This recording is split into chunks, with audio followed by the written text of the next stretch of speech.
And a very warm welcome to you, Katherine, and thank you so much for joining us. I think what I would like for us to start with is just tell us a little bit more about the conference and what it aims to achieve. Well, there are two main reasons for this conference. One is that the National Planning Commission recently released its National Development Plan, which was presented to Parliament and to the President. And this National Development Plan really sets a vision for 2030. But the question that everybody's asking now is, how do we achieve that vision? We've got plenty of good policies, but really the emphasis now needs to be on implementation and service delivery. And so part of what this conference aims to do is to contribute to the implementation phase of the National Development Plan by looking at what works, what can we learn from existing strategies, what can be scaled up. So there's a very strong implementation focus to this conference. At the same time, the conference has been held at extremely short notice. And so it is also trying to set a research agenda over the next few years towards a real inquiry into poverty and inequality in South Africa. We have had previous inquiries into poverty at the Carnegie II conference in the mid-1980s. But now what we're trying to really get to grips with is inequality, which is now perhaps the most pressing issue in South Africa. It undermines society. Katherine, I want to ask you, because we get numbers and we get stats and so much data telling us what's happening. For a person like you that is working on the ground, you're very close to this research. Do things seem to be getting better or worse in South Africa when it comes to inequality, when it comes to levels of poverty? Well, there certainly have been improvements in many areas, and if one looks at poverty rates alone, simple poverty headcounts, there are few people living in extreme poverty now than there were a long time ago, and this is largely the result of a very expanded social grant system. So while we now reach a vast number of households with social grants every month, bringing people out of the deepest levels of poverty. At the same time, there have been shifts in the country which shows that inequality has in fact risen since 1994. And so that's a critical question now. The social grant system is an ameliorating thing, but it is not helping to change the shape of the society that we live in or to give realization to the vision contained in the Constitution. So we can address poverty at the very bottom through this provision of basic services, water and sanitation, which have been rolled out to many, many more households, and some cash transfers. But unemployment remains stubbornly high. We have an informal sector which has none of the protection offered by the formal sector. And there are critical groups left out of the social protection system. So while most grants, for instance, go to old people and to children, able-bodied people of working age who can't get employment are still in a position where they have absolutely no access to income support through the social grant system. Katherine, we talk about this issue of inequality, and usually South Africa is compared to a country like Brazil, for instance, where that's an emerging economy and they seem to be closing this gap when it comes to inequality. But what does it actually mean when we talk about inequality? Because I would imagine that we're talking about the disparities between people that have and people that don't. But if you're talking about the fact that poverty seems to be, we seem to have gotten better in South Africa, and yet the inequality gap seems to have gotten bigger, what does that inequality actually mean? Well, it means things. There's a shape to inequality which is shifting slightly. So while inequality, we're of course dealing with a legacy of hundreds of years of a system which deliberately created inequality. And as Francis Wilson said in his presentation yesterday, just the difference in education is massive because you have an accumulated inequality over time. So while for white children education was compulsory for over 100 years, it's only recently become compulsory for black children. And so across generations, the inequality grows. How do you start undoing that?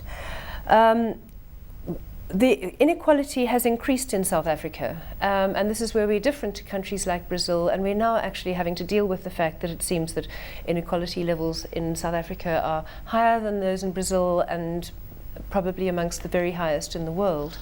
And this is not, it of course bears huge resemblance to the racial inequality of the past, but there's also a shift in it, which is that there's an emerging class inequality as well.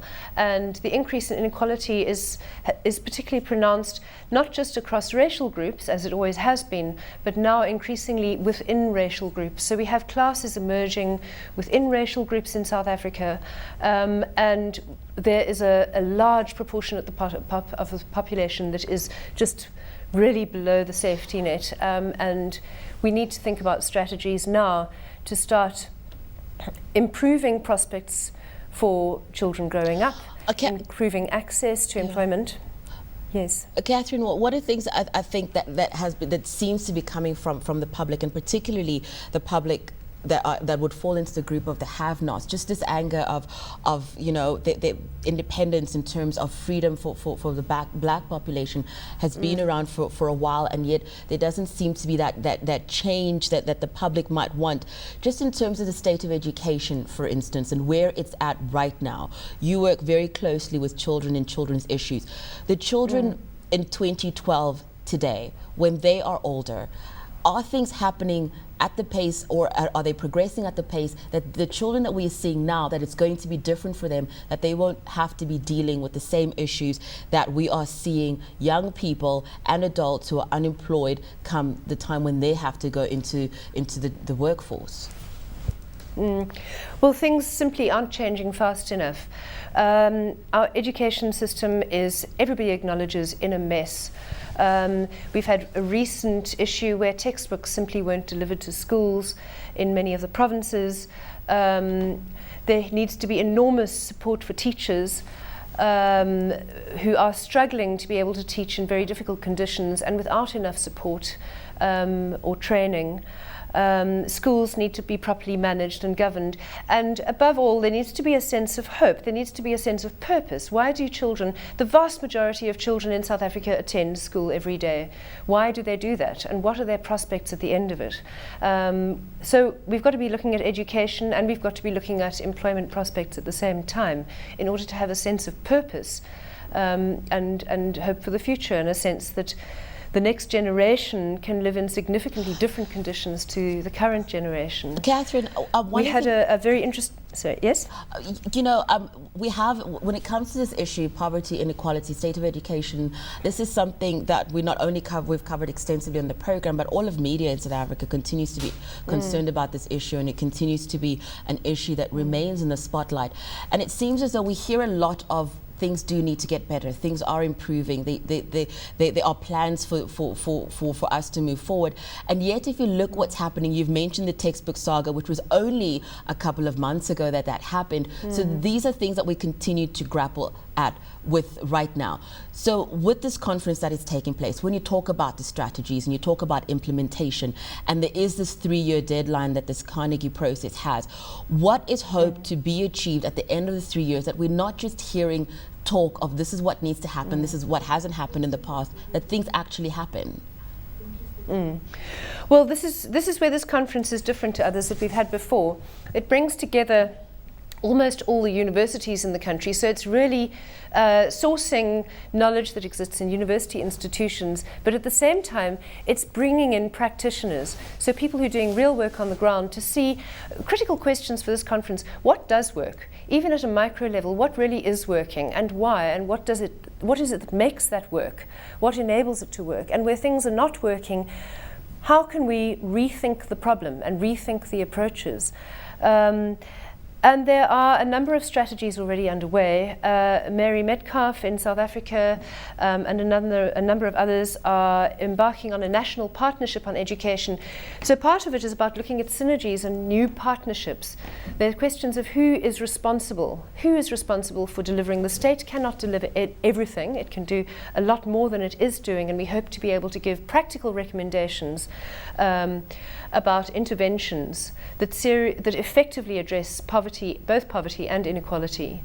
But the other question is who should be working together to do this, so that we can energize this country and forge new synergies between government, business, unions, academics, the private sector, and just get everybody involved in a collective effort, drawing on the very different strengths and capacities of each of those sectors.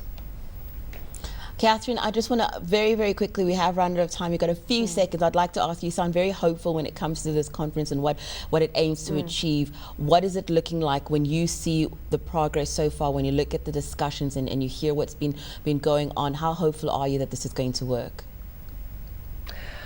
Well, I think it's revealing a huge amount of information, and already we've got a strong sense of a number of incredible projects happening on the ground, everything from in the area of education to new models of agriculture, which we're going to be hearing more about tomorrow, to strategies around entrepreneurship and supporting small business development, to thinking about the spatial arrangement of cities.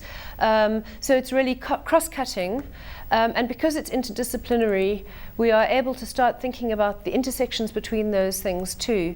There's some magnificent stories coming out from some of the NGOs, and we have a festival of ideas running alongside, demonstrating some of the excellent work that is happening on the ground, which often goes invisible because it's happening at a micro level in small places. And what we're really looking for is what lessons can we learn from those, and how can that be supported from all sides through academic research, through government support and intervention, and what can be scaled up. Thank you so much, Katherine. That was Katherine Hall. She's project leader at the Children's Institute at the University of Cape Town. Thanks, Katherine.